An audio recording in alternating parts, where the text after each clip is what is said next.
39%. That is the number of rural Americans who do not have access to broadband internet.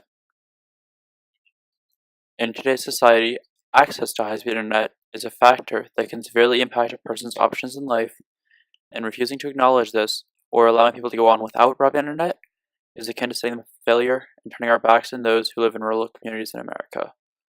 In reality, today, in order to use the internet, one needs to have a high-speed connection, and having access to the internet has become a necessity. As Wyatt from Parks and Rec says, "The internet is no longer optional, it's a necessity for everyone." Now, imagine trying to hear him say that if you had a slow internet connection.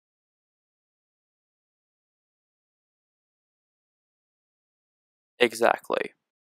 To start off, let me explain what broadband internet is. Broadband is defined by the FCC as high-speed internet, but it can be thought of as the minimum speed required for a typical household to have pages load in a reasonable time frame. Internet speed is discussed in megabytes per second, or Mbps. To put this into a frame of reference, most pictures are around 5 megabytes, a song perhaps 7, and the average website is 2.3 megabytes. The current FCC definition places broadband at 25 megabits per second for download speeds, with upload speeds of only 3 megabytes per second. With these figures in mind, consider the connection type, such as dial-up. Dial-up is an older connection standard, which offers users only 0.5 megabytes per second.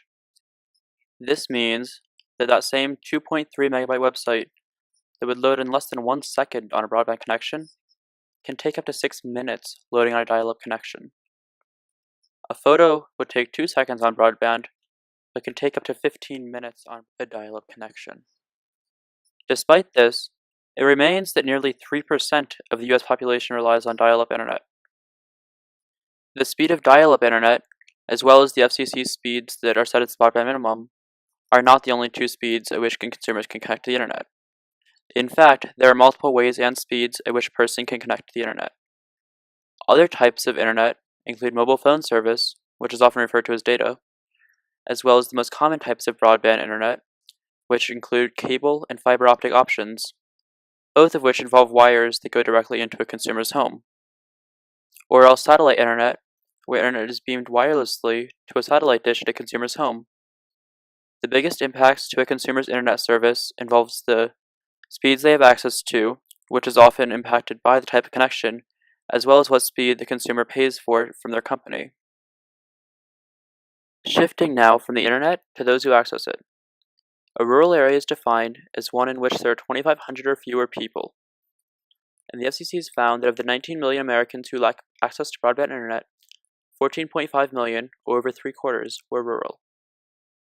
A frequent refute to the argument against broadband internet expansion is that those without broadband internet can simply use their cell phones. In order to discuss this point, further explanation of the way in which cellular service works is required.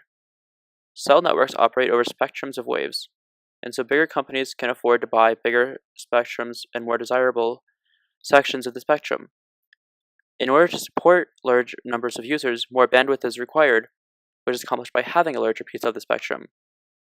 So generally, a company will want to have as much of the best quality pieces of the spectrum as possible, and users of smaller networks can almost always be assured a lower quality experience because these companies cannot afford as high quality pieces of the spectrum.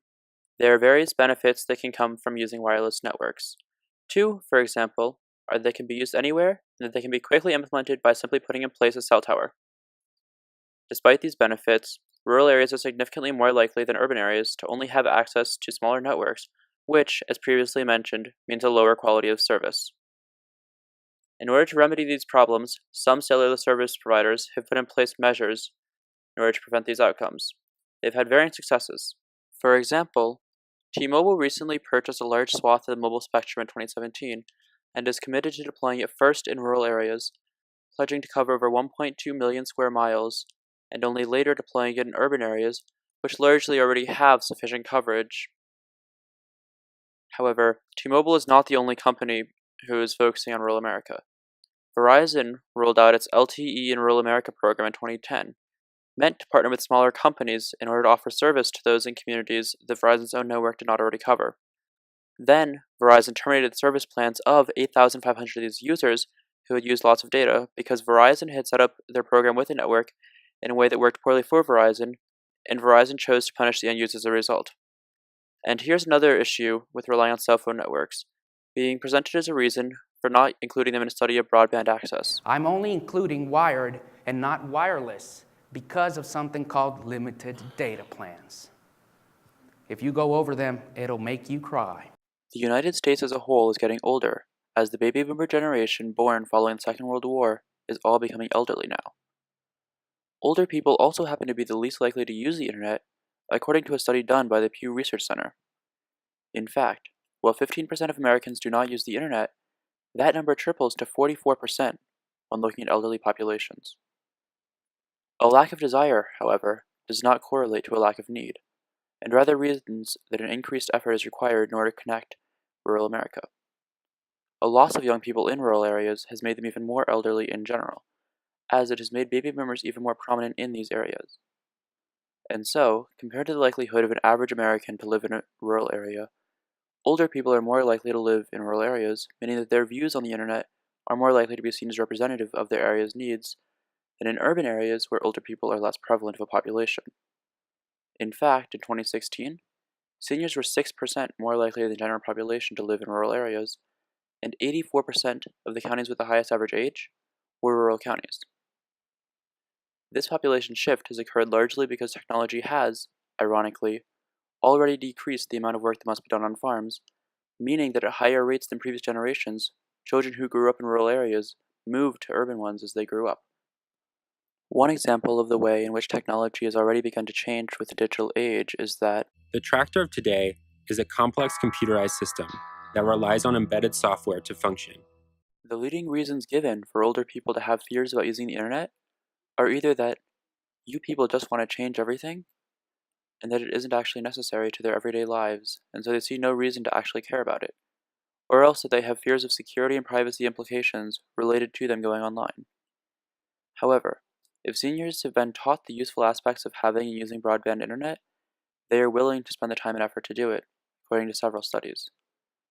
In fact, programs such as the Mississippi Extension Service, as well as many public libraries, offer programs aimed to teach boomers about the importance of the internet, as well as how to feel comfortable online.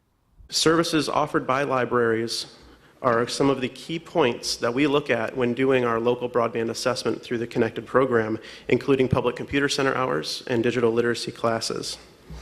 We have countless stories to share regarding best practices and successes. 76% of Americans ages 18 to 49 use the internet, while only 22% of those who are over the age of 65 do. This shows a largely disproportionate gap in usage that goes towards showing that older people really are unlikely to use the internet. But those aged 65 and above account for over $200 billion in spending a year, and so earlier mentioned programs in getting seniors to recognize value are incredibly valuable. Even if a person wants to discount the possibility of the now majority elderly population of these areas using the internet, what is undeniable is that there will be a new generation that follows, and the members of this rising generation will live in the same rural areas that are now dominated by the baby boomer generation, and this new generation will require high-speed internet. On top of claims of why rural Americans do not need to have access to broadband internet, are the benefits the broadband access can pose to anybody who uses it, elderly or not. For example, more than 80% of the Fortune 500 companies today require online job applications. To realistically succeed in today's society, you need the internet. There can be no doubt that the speed of internet connections matter and are critical to making good on delivering the services and information our communities need. Despite these arguments against broadband internet expansion into rural areas, which I have already addressed, that would serve to hamper access to broadband internet, the benefits that it poses to the United States population are undeniable.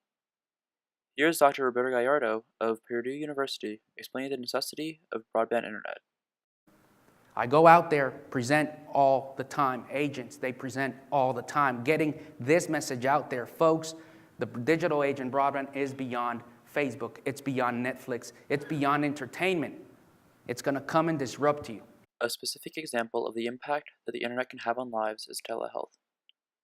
Telehealth is a national trend that allows for people to access their medical records and to consult their physicians online, a practice that is particularly helpful in rural areas where the nearest doctor's office may be over an hour away. Studies have even shown that having telehealth services in a rural area significantly decreases the number of hospitalizations, and can contribute over $500,000 annually to local economies. Even in areas without telehealth services, broadband can significantly improve an area's economic standing, being linked by numerous studies to higher earnings, higher economic standings, and higher economic growth and prosperity. Politicians from both sides of the political spectrum have spoken to the need for broadband internet access to be increased, from President Obama. When you look at the speeds we're going to need for all the apps and the videos and all the data and new software that is constantly coming on the market, we've got to keep pace. We've got to be up to speed. Right now, about 45 million Americans cannot purchase next generation broadband. And that next generation of broadband creates connections that are 6 or 7 times faster than today's basic speeds. And by the way, only about half of rural Americans can log on at that super fast rate. To President Trump. I will be including a provision in our infrastructure proposal, $1 trillion proposal, you'll be seeing it very shortly, to promote and foster enhanced broadband access for rural America. Despite disagreeing on nearly every single other issue, these two presidents both agree that broadband internet is a necessity and needs to be improved in access. It makes sense for them to agree, however, when you consider that if a car built in 1971 would have advanced at the same pace as computer chips, by 2015 it would reach 300,000 miles per hour. It would have a fuel economy of 2 million miles per gallon. And here's the kicker. It would cost 4 cents. The internet has advanced at an astounding rate, and legislation simply has not kept up to date with all the requirements of the internet. Nor has the government gone to sufficient measures to ensure that all citizens have access to the internet, especially considering how vital the internet has become to modern life. The government set the precedent for its involvement in utilities with the Rural Electrification Act. In 1935, President Roosevelt created the Rural Electrification Administration, or REA, to deliver electricity to rural America. Before then, most Americans receiving electricity got it from private companies. But the REA changed that. It loaned federal funding to electric cooperatives that built power lines private companies wouldn't. Within a few decades, most of America was electrified. Because of the precedent set with this act, the government has a duty to fulfill, which is to ensure that common sense laws are put in place surrounding broadband internet. However, to date, much of legislation has not addressed two key goals: raising the minimum speed for broadband, an action that needs to be taken because the current speeds are based off of past measures of internet usage, and you've got to be proactive. If you plan to catch up, chances are you will not. And ensuring that new connections that are built meet at least what is the current broadband minimum, meaning the subscribers won't be left behind from the beginning. One of the biggest reasons reform like this has not happened is because If you have connectivity at home, it's hard to understand what a huge role that plays in your daily life until it's taken away or until it's missing. And for people who don't have that at home, understanding what that means for them is an important thing. So letting the leaders actually see it, I think, is very important. Because lawmakers do not experience this issue themselves, they need to be pointed out to them. This is why it is important for you to contact your congressional representatives in order to speak up on behalf of broadband internet reform.